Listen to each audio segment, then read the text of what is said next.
time has come where we are reaching the end of a cycle, and the intelligent, civilized, advanced, thoughtful, caring, knowledgeable, compassionate human being is facing a future. A door is being opened for them to an infinite reality out there. And we have got to be prepared to go through that door. And we're not ready yet. NASA decided just a few short years ago, from estimates mind you, that there are 400 billion stars in our galaxy alone. Now, you know what our galaxy's like, that big spinning wheel. Looks like a lot the Andromeda galaxy.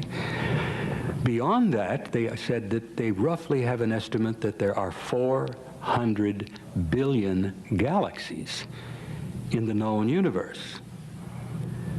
And I like to share with you that the only people I know who can deal with those kind of numbers are the guys that deal with our national debt, the budgetary people back in Washington.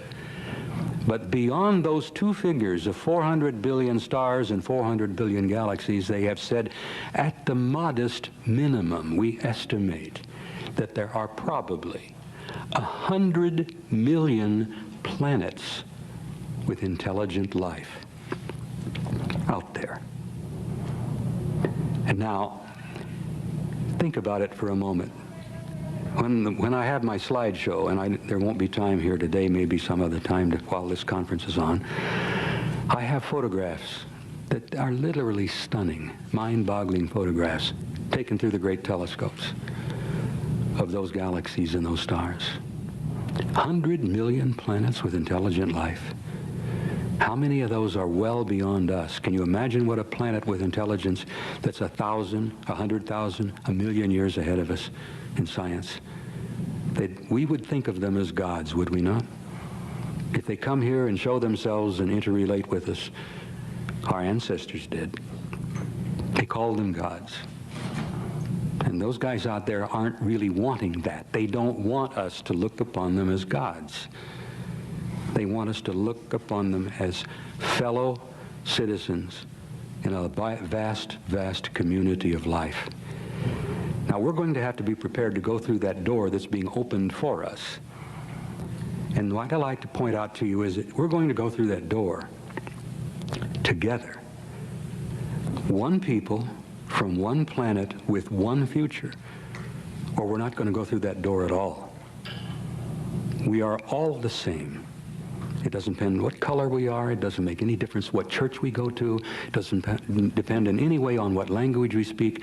Every human being on this planet is an immortal life form, and we're going to have to reach that understanding. The garbage and the savagery in Yugoslavia of the ethnic cleansing has got to stop. The famines have got to stop. There's enough food on this planet to feed everybody. We have got to reorder our lives so that we can take our place and go through that door and become members of that infinite, vast community of intelligent life. Now, that's my personal view. I would like to close by quoting a view from one of my great teachers, one of the people I admired the most as a great writer,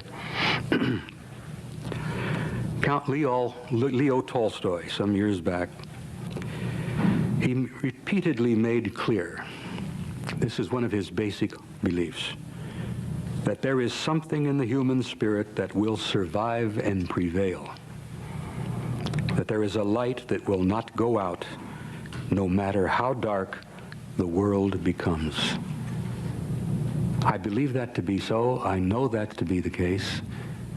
I'm glad to share that statement from Leo Tolstoy with you and tell you that that is my view as well. And I have a nagging suspicion that it's the same view of everybody in this room.